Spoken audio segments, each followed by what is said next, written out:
ಚಾನಲ್ನ ಸಬ್ಸ್ಕ್ರೈಬ್ ಮಾಡಿಕೊಂಡು ವಿಡಿಯೋನ ಪೂರ್ತಿ ನೋಡಿ. ಟಾಕ್ಸಿಕ್ ಸಿನಿಮಾನ ಥಿಯೇಟರ್ಗೆ ಹೋಗಿ ನೋಡೋದಕ್ಕೆ ಒಬ್ಬೊಬ್ಬರಿಗೆ ಒಂದೊಂದು ಕಾರಣ ಇರುತ್ತೆ.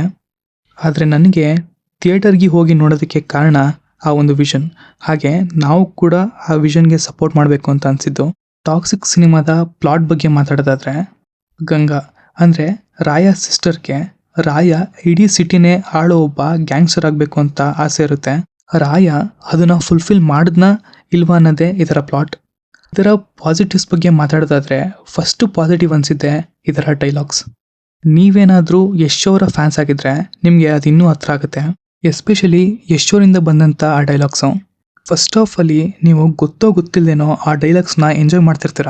ಎಕ್ಸಾಂಪಲ್ ಕೊಡೋದಾದರೆ, ಇಲ್ಲಿ ಲೆಗ್ಯಾಸಿದು ಒಂದು ಡೈಲಾಗ್ ಇದೆ, ಆ ಸಿಚುವೇಶನ್ಗೆ ಕರೆಕ್ಟಾಗಿ ಸೂಟ್ ಆಯಿತು. ಇನ್ನು ಸೆಕೆಂಡ್ ಪಾಸಿಟಿವ್ ಅನಿಸಿದ್ದು ಇದರ ಸ್ಟೈಲ್. ಒಂದು ಸಿನಿಮಾಗೆ ಸ್ಟೈಲ್ ಆ್ಯಂಡ್ ಸಬ್ಸ್ಟೆನ್ಸ್ ಎರಡೂ ಮುಖ್ಯ. ಆದರೆ ಸ್ಟೈಲ್ ಬಗ್ಗೆ ಮಾತಾಡೋದಾದರೆ ಯಶ್ ಅವ್ರನ್ನ ಸಕ್ಕದಾಗಿ ತೋರಿಸಿದ್ದಾರೆ. ಎಸ್ಪೆಷಲಿ ರಾಯ ಕ್ಯಾರೆಕ್ಟರ್ ಇಂಟ್ರಡಕ್ಷನ್ ಸೀನ್ ಮೋಕೋಬೋಟ್ ಕ್ಯಾಮ್ರಾದಲ್ಲಿ ಶೂಟ್ ಮಾಡಿದ್ದಾರೆ, ವಿಚ್ ವಾಸ್ ಅಮೇಝಿಂಗ್ ಅಂತ ಹೇಳಕ್ಕೆ ಇಷ್ಟಪಡ್ತೀನಿ. ಬರೀ ರಾಯ ಕ್ಯಾರೆಕ್ಟರ್ ಅಂತ ಅಲ್ಲ, ಈವನ್ ನಡಿಯಾ ಕ್ಯಾರೆಕ್ಟರ್ನು ಕೂಡ, ಎಸ್ಪೆಷಲಿ ಸರ್ಕಸಲ್ಲಿದ್ದಂಥ ಪೋರ್ಷನ್ಸು.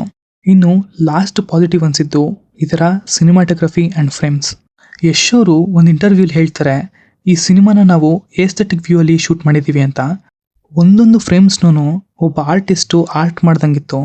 ಇನ್ನು ಯಶ್ ಅವ್ರ ಬಗ್ಗೆ ಮಾತಾಡೋದಾದರೆ, ಅವ್ರಿಗೇನು ವಿಷನ್ ಇದೆ ಅಂದರೆ ಕನ್ನಡ ಸಿನಿಮಾನ ಹಾಲಿವುಡ್ವರೆಗೂ ತೊಗೊಂಡೋಗ್ಬೇಕು ಅಂತ. ಅದರ ಕಂಪ್ಲೀಟ್ ಶ್ರಮ ಕಾಣ್ತಾ ಇದೆ. ಸೇಫ್ ಝೋನ್ ಬಿಟ್ಟು ಇಲ್ಲಿ ಪರ್ಫಾರ್ಮ್ ಮಾಡೋದಕ್ಕೆ ಅಂತಲೇ ಕೆಲ ಪೋರ್ಷನ್ಸ್ ಇತ್ತು. ಫಾರ್ ಎಕ್ಸಾಂಪಲ್ ಕ್ಲೈಮ್ಯಾಕ್ಸ್ ಪೋರ್ಷನ್ಸಲ್ಲಿ ಇದ್ದಂಥ ಸೀನ್ಸು. ಈ ವಿಡಿಯೋನ ಮುಗಿಸೋಣ. Thank you guys, thanks for watching.